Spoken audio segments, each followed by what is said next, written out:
Hello दोस्तों। तो हम आपको एक दिन वीडियो के माध्यम से बताए थे गेहूं के फसल के बारे में। हम आपको बताएंगे, बहुत विस्तृत तरीका से बताएंगे। लेकिन हमारे समाज में जो गेहूं की खेती की जाती है उसी के अनुसार जो देहात में खेती की जाती है लोग उस चीज़ को समझ सके और हम उनको समझा सके। उसी के तर्ज पर मैंने एक वीडियो बनाना चाहा, इसलिए हम आपके सामने कुछ प्रस्तुति रख रहे हैं।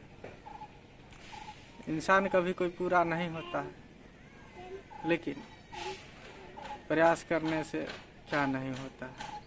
तो यही बात है किसानों के लिए कि किसान की खेती तो होती ही रहती है, लेकिन उसी में फ़ायदा नुकसान भी होते रहता है। फिर भी किसान खेती तो नहीं ही छोड़ते हैं। बहरहाल गेहूं की खेती की बात करें तो हम गेहूं के खेती के लिए सबसे पहले उसको 3-4 बार जुताई किया जाता है। जब खेत हल्का हो जाता है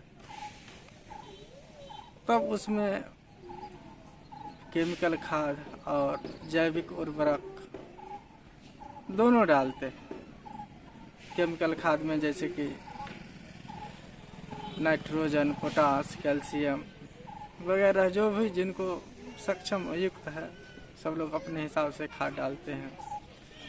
इसके बाद खेत के बढ़िया तरह से मिला के तब उसमें गेहूं के बीज को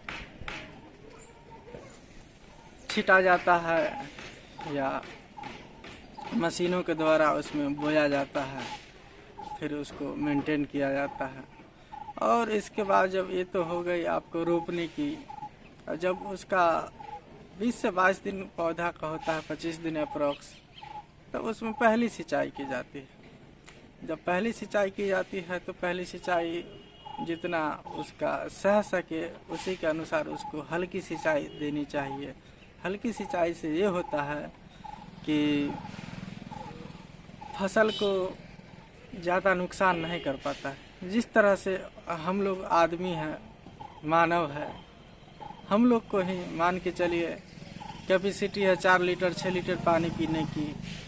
अगर हम ही लोग को 10 लीटर या 30 लीटर पानी ज़बरदस्ती पिला दिया जाए तो हम लोग के लिए भी वो एक तरह का पॉइजन हो सकता है। इसीलिए वो तो पौधा नाजुक है, उसको मेंटेन के लिए हम हल्की सिंचाई देते हैं। हल्की सिंचाई से ये बेनिफिट है कि पौधे को जल्दी ग्रोथ होता है, उसका विकास होता है। और उस पौधे के विकास से ही हम लोग को विकास है। क्योंकि हम लोग जो उसको बोए हैं, जो भी मेहनत कर रहे हैं, क्यों कर रहे हैं?